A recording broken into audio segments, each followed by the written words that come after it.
बिस्मिल्लाहिर्रहमानिर्रहीम। Basics of HTML lesson number 5 IT 430।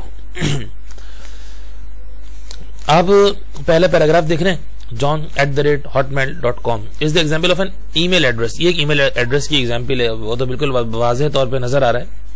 In order to deliver an email at this address, यानी अगर आप इस एड्रेस पे ईमेल भेजना चाहते हैं, द पार्ट hotmail.com, जिसमें एक खुसूसी चीज, जिसमें hotmail.com ये जो लिखा हुआ है, would first be translated into the IP address of Hotmail email server। यानी कि देखें, जितने ईमेल के सर्वर्स हैं वो मुख्तलिफ किस्म के हैं, मुख्तलिफ ईमेल सर्वर्स मुख्तलिफ किस्म के सिस्टम्स को रन करते हैं। अभी जो hotmail.com सिस्टम है, ये ट्रांसलेटेड किससे हुआ है? ये अपने एक IP एड्रेस जिसका नाम है Hotmail email सर्वर्स और डोमेन नेम सिस्टम, इसके थ्रू ट्रांसलेट हुआ है। A message send to John can then be stored in his account lying in the Hotmail email server. यानी देखिए, एक जीमेल है, एक ईमेल है, एक हॉटमेल है। अभी जो जॉन को, जो फर्द जो भी है, इसको जो ईमेल गया है ये hotmail.com के थ्रू गया है, तो इसका मतलब इसकी जो इंफॉर्मेशन है और इसका जो रिकॉर्ड है ये हॉटमेल के सर्वर्स के ऊपर सेव हुआ है। तो इसी के साथ ये मुख्तलिफ किस्म के जो ट्रांसफर प्रोटोकॉल्स हैं, यानी ट्रांसफर का मतलब जो सिस्टम ट्रांसफर हो रहा है, कनेक्ट हो रहा है, ये मुख्तलिफ प्रोटोकॉल्स हैं, SMTP, POP3, IMAP, इन तमाम को आप लोग जो है तफसीली तौर पे देख लीजिएगा। ये MCQs के लिए जरा इंपॉर्टेंट है। अब जरा आते हैं हाइपर टेक्स्ट मार्कअप लैंग्वेज, जिसको HTML कहा जाता है। ये वेब डॉक्यूमेंट बनाने के लिए एक सिस्टम है। देखिए, ये जो HTML है, ये किसी भी वेबसाइट को बनाने के लिए एक ऐसी लैंग्वेज है कि जिसके ऊपर मल्टीपल काम करके, मल्टीपल कोड जनरेट करके अपने प्रोजेक्ट को वेब सर्वर्स के ऊपर रखा जाता है। अब ये हाइपरटेक्स्ट मार्कअप लैंग्वेज पर कोड किस तरह होता है और इसके कोड्स में क्या क्या चीजें शामिल होती हैं, हम जरा इन चीजों को भी समझेंगे और इस पे काम किस तरह करते हैं भी देखेंगे। इसकी full form hypertext markup language है और शॉर्ट फॉर्म HTML है। इन दोनों को याद रखिएगा, ये MCQ बन सकती है। It is a language of tags. ये इसके अंदर जो काम होता है, ये जो लैंग्वेज है, इसके अंदर टैग्स में काम होता है। A tag is a special letter और keyword enclose in angular brackets. ये टैग्स जो हैं बेसिकली एक ऐसा सिस्टम है, एक ऐसा कीवर्ड है जो इंफॉर्मेशंस और इंस्ट्रक्शंस जो कोड की है उनको इंक्लोज करती है। सही है जी। Most tag have their corresponding closing tags represented by the same special letter और keyword enclose in angular bracket but preceded by a slash. मतलब कि ये जो टैग है, इस टैग का जो बुनियादी मकसद है वो ये है कि आप इस टैग को ओपन भी करते हैं कोड लिखने से पहले, और कोड लिखने के बाद इस टैग को क्लोज भी करते हैं।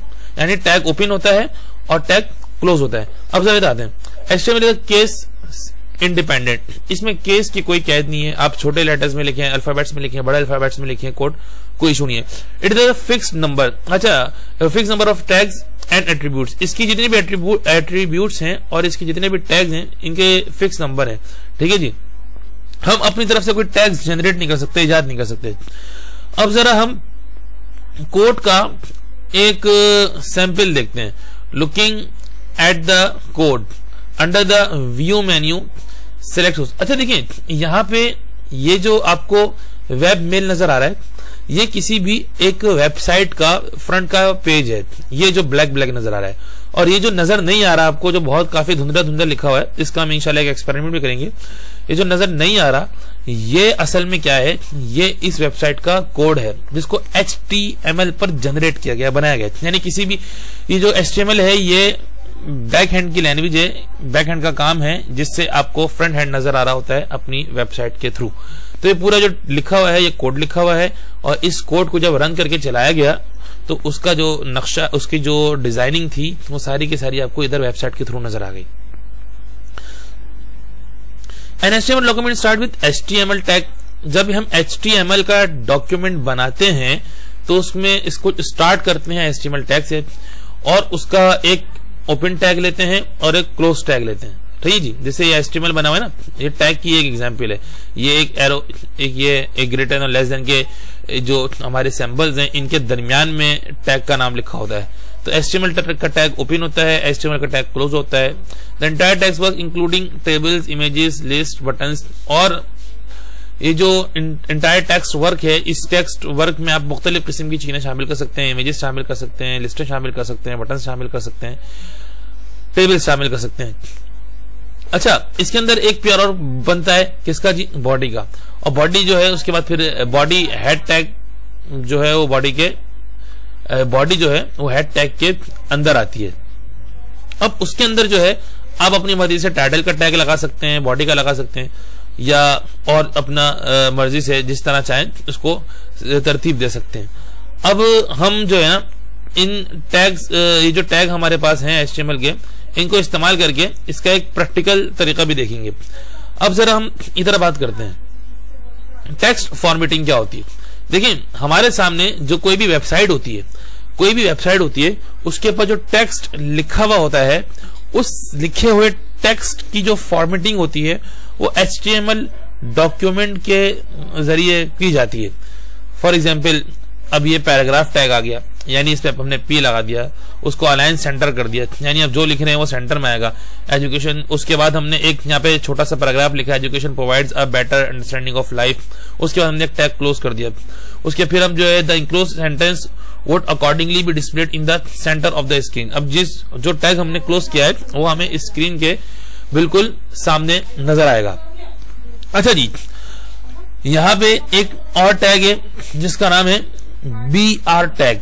अच्छा, ये किस लिए होता है जी, लाइन ब्रेक करने के लिए होता है। लाइन ब्रेक का मतलब क्या है, आप डॉक्यूमेंट वेबसाइट के ऊपर कोई लाइन तोड़ना चाहते हैं। लाइन तोड़ने से मतलब ये, जैसे यहाँ पे टेक्स्ट इन द सेंटर, ये खत्म हो गया, उसके बाद आपने यहाँ पे आगे काम लेके जाने के बजाय आपने काम को अगले पैराग्राफ में लिया है, तो ये लाइन ब्रेक कराती है।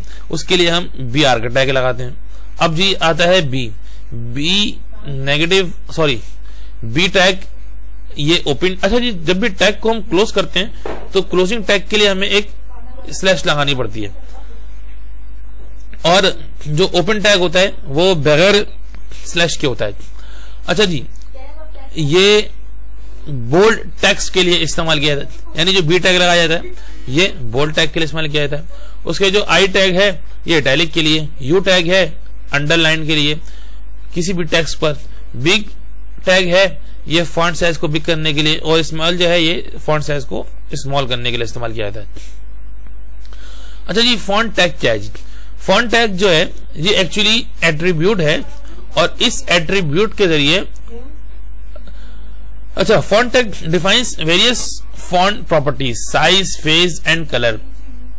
अच्छा जी, ये फॉन्ट जो है ना, एक्चुअली अगर हम माइक्रोसॉफ्ट वर्ड देखें, नोटपैड देखें, या कोई भी चीज देखें, फॉन्ट का बुनियादी मकसद ये है कि हम टेक्स्ट की जो कंडीशन है उस कंडीशन को अपने हिसाब से मेंटेन करना चाहते हैं।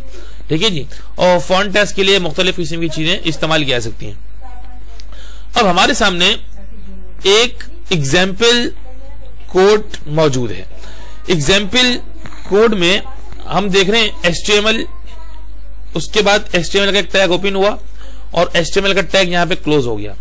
फिर हेड का एक टैग ओपन हुआ और हेड का टैग यहीं पे क्लोज हो गया। हेड के अंदर कुछ लिखा नहीं है, वो अलग बात है, लेकिन हेड के टैग के बाद बॉडी का टैग आया, बॉडी के टैग में एक H1 का टैग आया। अब सवाल ये है कि H1 क्या है? ये H1 हेडिंग है, यानी अगर हम इस पैराग्राफ में किसी चीज को हेडिंग बनाना चाहते हैं तो उस पर H1 का टैग लगाएंगे, और किसी चीज को पैराग्राफ बनाना चाहते हैं तो उसको पैराग्राफ बनाएंगे। अब जो एक पैराग्राफ जो एग्जाम्पल कोड है, हम इसको जरा ओपन करके देखते हैं, यानी कि इसका एक नॉर्मल प्रैक्टिकल करेंगे। मैंने इसको यहाँ पे कॉपी किया। कॉपी करने के बाद मैं अपने सिस्टम से जो है वो नोटपैड को ओपन करने की कोशिश करता हूँ। सिस्टम को ऐसे ही मैं नोटपैड से ओपन कर रहा हूँ। अभी आप देखिएगा मेरे सामने नोटपैड आ गया और मैंने ये जो टेक्स्ट है इसको यहाँ पे कॉपी कर दिया। आप लोग देख रहे हैं,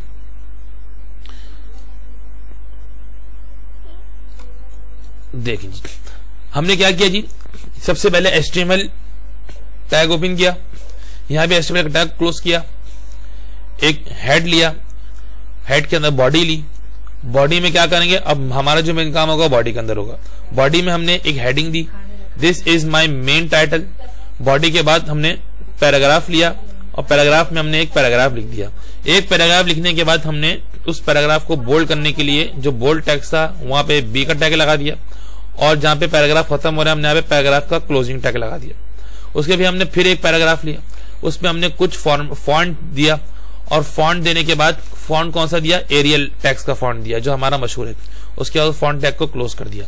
अब हम जरा इसको यहाँ से फाइल को सेव करते हैं जी। यहाँ से फाइल सेव के ऊपर आए और सेव के ऊपर आने के बाद इसको सेव करने का तरीका क्या है, यूं कर देते हैं माय फाइल और माय फाइल के बाद डॉट लगाएंगे, डॉट के बाद HTML, my file dot HTML। इसको मैं जाके डेस्कटॉप पे रख देता हूं और टेक्स्ट डॉक्यूमेंट को ऑल फाइल्स पे कर देता हूं। तो ये हमारा जो डॉक्यूमेंट है ये ये हमारा डेस्कटॉप पे आके सेव हो गया। अब मैं इसको यहां से मिनिमाइज कर देता हूं। ये एक और खुल गया था, 2-3 मैंने जज्बात में आगे खोल लिए नोटपैड। और यहां से देखें ये माय फाइल थी, इसको मैं ओपन विद गूगल क्रोम करता हूं। जैसे मैंने गूगल क्रोम पे इसको ओपन किया तो देखें जो टेक्स्ट हमारे पास मौजूद था, जो हमने कोडिंग की थी यहाँ पे, अकॉर्डिंग टू दैट कोडिंग यहाँ पे हमारा जो काम है वो वेबसाइट के ऊपर ओपन हो गया एक तरह से। यानी हमने एक वेब पेज जो है वो जनरेट कर लिया। देखें this is my main title, this is my main title. इसको हमने H1 दिया था, इसका मतलब हेडिंग बन गई। उसके here is the first paragraph, here is the first paragraph, this is some bold text, जहां पे हमने बी का बाल लगा दिया था पैराग्राफ में और आई भी लगा दिया था, तो वो हिस्सा जो हमारा बोल्ड हो गया। उसके बाद जो है हमने BR लगा दिया, यहाँ पे BR कहां लगाया था, जिससे हमारा जो this is some bold text, उसके बाद फिर हमने इटैलिक लगा दिया, फिर भी लगा दिया। अच्छा जी, BR की यहाँ पे जरूरत नहीं पड़ेगी क्योंकि हमने यहाँ पे जो है ना लाइन को हमने वैसे ही चेंज कर लिया था। हाँ, अगर टेक्स्ट लिखते लिखते अगर हम BR लगा देते तो एक लाइन का हमारे पास जो है वो फासला आ जाता। और उसके बाद क्या हुआ जी, हमने कुछ हिस्सा जो है वो एरियल फॉन्ट दिया था, तो एरियल फॉन्ट यहाँ पे आ गया, फिर HTML का क्लोज हो गया। अगर आप चाहें तो यहाँ पे चेंजिंग करेंगे और यहाँ से रिफ्रेश करेंगे तो ये चेंजिंग यहाँ पे हुई इसमें भी आ जाएगी। फॉर एग्जाम्पल मैं H1 को H2 कर देता हूं, यानी मैं हेडिंग जो स्टाइल है उस हेडिंग स्टाइल को चेंज कर देता हूं और इसको यहां से आके सेव कर देता हूं। ठीक है जी। अब देखिए मैं यहां से करूंगा तो यहां से हमारी हेडिंग स्टाइल चेंज हो जाएगा। देखिए छोटी हो गई हेडिंग, इसका मतलब यहाँ पे चेंजिंग होगी वो चेंजिंग का असर यहाँ पे पड़ेगा। अच्छा जी, अब हम वापस अपने टॉपिक पे आ जाते हैं। टॉपिक पे आने के बाद जो है देखिएगा ये जो हमने बनाया था सेम वैसा का वैसा आउटपुट जो हमने गूगल पे डायरेक्टली देखा, वो आउटपुट उसका एक शॉट हमारे पास यहाँ पे मौजूद है। अब HTML में जो हम हेडिंग्स की बात कर रहे थे उन हेडिंग्स में क्या क्या चीजें शामिल है। हेडिंग 1 शामिल है जो लार्जेस्ट हेडिंग होती है, हेडिंग 2 उससे छोटे लेवल की, उससे कम लेवल की, उससे कम लेवल की, इस तरह सबसे स्मॉलेस्ट जो है वो हेडिंग 6 कहलाती है। अब बेसिक HTML क्या है जी, creating basic HTML for creating viewing a web page take the following steps. यानी आप चाहते हैं कि आपका जो टेक्स्ट आपका जो डॉक्यूमेंट है जो आप नोटपैड पे जनरेट कर रहे हैं वो वेब पेज पे दिखे, तो आपने उसको तरीकेकार आपका क्या है। देखिए तरीकेकार पूरे यहाँ पे 1 से लेकर 12 तक लिखा हुआ है जो कि मैंने आपको अभी प्रैक्टिकल करके दिखा दिया। लिस्ट इन HTML। अब HTML में लिस्ट किसे कहते हैं जी, देखिए लिस्ट का जो बुनियादी मकसद है ना, लिस्ट का बुनियादी मकसद ये है कि हमको ड्रॉप डाउन लिस्ट मिल जाए। यानी एक बटन पे आप क्लिक करें, उस बटन के मल्टीपल ऑप्शंस जो है वो आपके सामने आ जाएं। और वो लिस्ट बनाने का क्या तरीका है, वो लिस्ट बनाने का तरीका यहाँ लिखा हुआ है। इस HTML का टैग लेंगे, उसके बाद जो इसमें बॉडी होगी, बॉडी में एक UL लेंगे और UL के अंदर एक LI लेंगे, item 1 LI, item 2 LI, item 3। अच्छा उसका क्या सिस्टम है, देखिए उसका सिस्टम यहाँ पे इस तरह आ जाएगा, यानी कि आइटम 1 आइटम 2 आइटम 3। अब आप जिस तरह चाहें बुलेट्स लगा दें तो बुलेट्स लग जाएंगे, आप चाहें तो नंबरिंग ले लें, नंबरिंग लग जाएगी। अच्छा जी, अब आता है HR टैग। ये HR टैग क्या है, use to create a horizontal line. यानी अगर आप चाहते हैं कि एक लाइन आपको मिल जाए दौराने डॉक्यूमेंट, तो उसके लिए आपको HR टैग की जरूरत पड़ेगी। सही है जी। तो HR टैग के बाद हम इसमें मजीद टैग्स हैं, उनको हम बेसिक्स ऑफ HTML मजीद पढ़ेंगे। हम आते हैं अप्लाइंग इमेजेस इन HTML। भाई HTML में इमेज लगाने का तरीका क्या है? अच्छा, to apply an image in HTML use image tag. क्या लेंगे जी? इमेज टैग लेंगे। ऑल्सो यूज एट्रीब्यूट्स SRC का टैग लेंगे and keep the name of the image file at its value. और इमेज की जो फाइल लोकेशन है वो डालेंगे, सोर्स डालेंगे, और आपकी जो इमेज जो आपके सिस्टम में पहले से सेव होगी वो डायरेक्टली जनरेट कहां हो जाएगी? सिर्फ लोकेशन के जरिए आपके HTML फाइल के ऊपर। सही है जी। Commonly use format of image file are GIF, JPG। अच्छा जी, इमेज फाइल जो है ये या तो JIF फाइल में होगी, ग्राफिकल इंटरचेंज फॉर्मेट में, या JPG में होगी। और इसके जो एट्रीब्यूट्स हैं मुख्तलिफ किस्म के होते हैं। आप चाहें तो इसकी हाइट दे सकते हैं, इमेज की इसकी विड्थ दे सकते हैं, या इमेज का जो आप नाम चाहे उस नाम को आप लगा सकते हैं। मगर जरूरी यह है कि इमेज का जो नाम है वो नाम फाइल लोकेशन पे हो।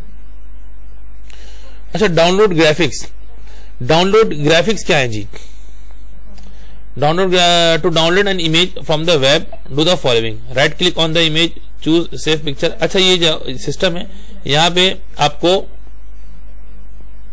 आपको इमेज डाउनलोड करने का गूगल से तरीका बताया जा रहा है, और बताया जा रहा है कि आप जब भी कोई इमेज डाउनलोड करें तो उसको हमेशा उस फोल्डर में रखें जिस फोल्डर में आपने HTML का डॉक्यूमेंट रखा है। फॉर एग्जांपल मेरा ये डॉक्यूमेंट था ना, मैंने इस डॉक्यूमेंट के लिए एक अलग से फोल्डर बनाया, और अलग से फोल्डर बनाने के बाद मुझे इस फोल्डर में इस डॉक्यूमेंट को रखना होगा।